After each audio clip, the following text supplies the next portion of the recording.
प्रतियोगी परीक्षाओं की तैयारी करने वाले सभी संघर्षशील साथियों का तहे दिल से स्वागत है। मैं हूं आपका अपना दोस्त और आपका होस्ट मनोहर सोनी। दोस्तों, हमारी पिछली मुलाकात में हमने अर्थशास्त्र की दुनिया में अपना पहला कदम रखा था। हमने एक सरल उदाहरण से समझा था कि अर्थशास्त्र असल में चुनाव का विज्ञान है। ये सीमित संसाधनों और असीमित इच्छाओं के बीच तालमेल बिठाने की कहानी है। हमने आधुनिक अर्थशास्त्र के जनक एडम स्मिथ से मुलाकात की और अर्थशास्त्र के दो प्रमुख दृष्टिकोणों, व्यष्टि यानी माइक्रो और समष्टि यानी मैक्रो से भी दोस्ती की थी। आज हम इस यात्रा को एक कदम और आगे ले जा रहे हैं। आज हम इस विषय की आत्मा में उतरने की कोशिश करेंगे। सोचिए, जब कोई विषय इतना महत्वपूर्ण है, जो हर व्यक्ति और हर देश के जीवन को प्रभावित करता है, तो क्या उसे एक ही वाक्य में बांधा जा सकता है? शायद नहीं। समय के साथ साथ दुनिया बदली, आर्थिक समस्याएं बदली और अर्थशास्त्र को देखने का नजरिया भी बदल गया। आज का हमारा विषय इसी वैचारिक विकास की कहानी है। हमारा विषय है अर्थशास्त्र की परिभाषा एवं प्रकृति, definition and nature of economics. आज हम जानेंगे कि एडम स्मिथ ने अर्थशास्त्र को धन का विज्ञान क्यों कहा और लोगों ने इसकी आलोचना क्यों की।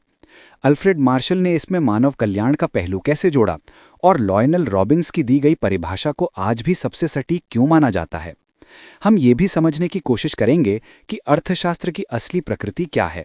क्या ये भौतिकी और रसायन विज्ञान की तरह एक कठोर विज्ञान है जो नियम और सिद्धांत देता है, या ये चित्रकला और संगीत की तरह एक कला है जो समस्याओं को हल करने का हुनर सिखाती है। क्या ये सिर्फ तथ्यों का विश्लेषण करता है, यानी क्या है, या फिर ये नैतिक सलाह भी देता है, यानी क्या होना चाहिए। ये कड़ी थोड़ी वैचारिक और दार्शनिक लग सकती है, लेकिन यकीन मानिए, किसी भी विषय की नींव को समझे बिना उस पर ज्ञान की इमारत खड़ी नहीं की जा सकती। तो चलिए इस ज्ञानवर्धक और वैचारिक यात्रा की शुरुआत करते हैं। अर्थशास्त्र की परिभाषाएं, एक विकास यात्रा, definitions of economics and evolutionary journey. दोस्तों, अर्थशास्त्र की कोई एक सार्वभौमिक परिभाषा नहीं है। समय और परिस्थितियों के अनुसार विभिन्न अर्थशास्त्रियों ने इसे अपने अपने दृष्टिकोण से परिभाषित किया है। इन परिभाषाओं को मुख्य रूप से 4 वर्गों में बांटा जा सकता है: धन केंद्रित परिभाषा, कल्याण केंद्रित परिभाषा, दुर्लभता केंद्रित परिभाषा और विकास केंद्रित परिभाषा। आइए इन सभी को एक एक करके विस्तार से समझते हैं। एक, धन केंद्रित परिभाषा, Adam Smith, wealth centric definition, Adam Smith. जैसा कि हमने पिछली बार चर्चा की थी, एडम स्मिथ को आधुनिक अर्थशास्त्र का जनक कहा जाता है। 1776 में प्रकाशित अपनी युगांतरकारी पुस्तक an inquiry into the nature and causes of the wealth of nations, यानी राष्ट्रों के धन की प्रकृति और कारणों की खोज में उन्होंने अर्थशास्त्र को परिभाषित किया। परिभाषा: स्मिथ और उनके समर्थकों, जिन्हें क्लासिकल अर्थशास्त्री कहा जाता है, जैसे जेबी से, वॉकर, जेएस मिल, के अनुसार अर्थशास्त्र धन का विज्ञान है, यानी economics is the science of wealth. व्याख्या: इस परिभाषा का केंद्र बिंदु धन है, यानी वेल्थ। इसके अनुसार अर्थशास्त्र केवल इस बात का अध्ययन करता है कि धन का उत्पादन यानी प्रोडक्शन कैसे होता है, धन का विनिमय यानी एक्सचेंज कैसे होता है, धन का वितरण यानी डिस्ट्रीब्यूशन कैसे होता है और धन का उपभोग यानी कंजम्पशन कैसे होता है। स्मिथ का मानना था कि व्यक्ति अपने स्वार्थ के लिए काम करता है और जब वो धन अर्जित करता है तो इससे न केवल उसका बल्कि पूरे राष्ट्र का धन भी बढ़ता है। उन्होंने राष्ट्र के धन का मतलब सोने चांदी के भंडार से नहीं, बल्कि वस्तुओं और सेवाओं के कुल उत्पादन से लगाया था। आलोचना: हालांकि स्मिथ की परिभाषा ने अर्थशास्त्र को एक स्वतंत्र विषय के रूप में स्थापित किया, लेकिन 19वीं शताब्दी में इसकी कड़ी आलोचना हुई। अत्यधिक भौतिकवादी आलोचकों जैसे कार्लाइल और रस्किन ने कहा कि ये परिभाषा धन पर बहुत ज्यादा जोर देती है और मानव कल्याण की उपेक्षा करती है। इसने मनुष्य को एक स्वार्थी प्राणी के रूप में चित्रित किया जो केवल धन के पीछे भागता है। इसी कारण अर्थशास्त्र को एक घृणित विज्ञान यानी डिस्मल साइंस या कुबेर की विद्या कहकर इसका मजाक उड़ाया गया। धन का संकीर्ण अर्थ: इस परिभाषा में धन का अर्थ केवल भौतिक वस्तुओं जैसे मेज, कुर्सी, कपड़ा से लगाया गया और सेवाओं जैसे डॉक्टर, शिक्षक, वकील की सेवाओं को अनदेखा किया गया, जो किसी भी अर्थव्यवस्था का एक महत्वपूर्ण हिस्सा है। कल्याण की उपेक्षा: यह परिभाषा इस बात पर ध्यान नहीं देती कि धन का उपयोग मानव कल्याण को बढ़ाने के लिए कैसे किया जा रहा है। 2. कल्याण केंद्रित परिभाषा, Alfred Marshall, welfare centric definition, Alfred Marshall. Adam Smith की परिभाषा की आलोचनाओं के जवाब में नवक्लासिकी अर्थशास्त्री एल्फ्रेड मार्शल ने एक नई और अधिक मानवीय परिभाषा प्रस्तुत की। 1890 में प्रकाशित अपनी पुस्तक प्रिंसिपल्स ऑफ इकोनॉमिक्स यानी अर्थशास्त्र के सिद्धांत में उन्होंने अर्थशास्त्र को एक नया मोड़ दिया। परिभाषा: मार्शल के अनुसार अर्थशास्त्र जीवन के साधारण व्यवसाय में मानव जाति का अध्ययन है। ये व्यक्तिगत और सामाजिक क्रियाओं के उस भाग की जांच करता है जिसका भौतिक सुख के साधनों की प्राप्ति और उनके उपयोग से घनिष्ठ संबंध है। सरल शब्दों में, अर्थशास्त्र एक ओर धन का अध्ययन है तो दूसरी ओर, जो अधिक महत्वपूर्ण है, ये मनुष्य के अध्ययन का एक भाग है। व्याख्या: मार्शल ने अर्थशास्त्र के फोकस को धन से हटाकर मनुष्य और उसके कल्याण यानी वेलफेयर पर केंद्रित किया। उनकी परिभाषा के मुख्य बिंदु थे: मनुष्य का अध्ययन: अर्थशास्त्र का प्राथमिक उद्देश्य धन का अध्ययन नहीं बल्कि मनुष्य का अध्ययन है कि वो अपना जीवन कैसे जीता है। साधारण व्यवसाय: ये उन आर्थिक गतिविधियों का अध्ययन करता है जो एक आम आदमी अपनी आजीविका कमाने यानी इनकम गेटिंग और खर्च करने यानी इनकम यूजिंग के लिए करता है। भौतिक कल्याण: मार्शल का मानना था कि अर्थशास्त्र का अंतिम लक्ष्य भौतिक संसाधनों का उपयोग करके मानव कल्याण को अधिकतम करना है। धन अपने आप में एक लक्ष्य नहीं है बल्कि कल्याण को प्राप्त करने का एकमात्र साधन है। आलोचना: मार्शल की परिभाषा लगभग 50 वर्षों तक बहुत लोकप्रिय रही, लेकिन 20वीं सदी में लियोनल रॉबिन्स ने इसकी भी कुछ आधारों पर आलोचना की।